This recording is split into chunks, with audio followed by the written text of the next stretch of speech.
When threading your Pfaff Select machine, the first thing you need to do is to place a reel of thread onto the machine and then place a spool stopper onto the end to stop the thread moving.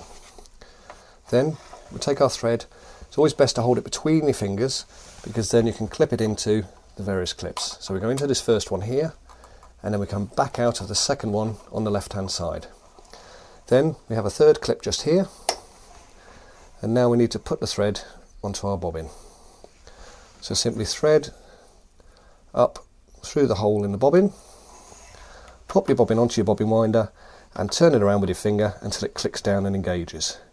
Then we push our bobbin across to the right hand side and this will engage our bobbin winder. Undo the centre part of the hand wheel here by turning it anti-clockwise, and now we're ready to wind our bobbin.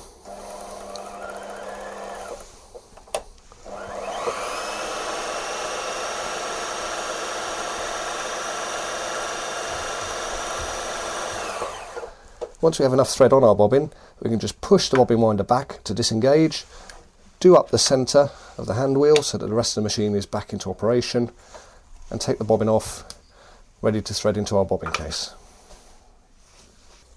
When placing the bobbin into the bobbin case, it's important that you do it so that the bobbin spins clockwise when you pull the thread.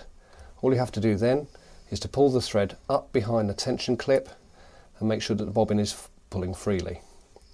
Once we've done that, we can pull out the clip on the bobbin case and this will actually stop the bobbin falling out of the case. And then we can place it into the machine with the gap up at the top. Push it fully home and then release the clip. When threading the top of your Pfaff Select sewing machine, it's most important to make sure that the take-up lever is in its fully up position and also that the presser foot is lifted into the up position as well. Then you can take your thread and pull it into the first clip just here, which is the same one as we went to when we were winding a bobbin, but instead of coming back on ourselves, we go forwards into the second clip. From here, we come forwards down through the tension unit. There's a central blade on this tension unit and it doesn't matter which side you go as long as you're in this left hand channel. So we've pulled it fully down there and then back up and into our take-up lever. Make sure that the thread is right through the eye of the take-up lever. We can then go down to thread our needle.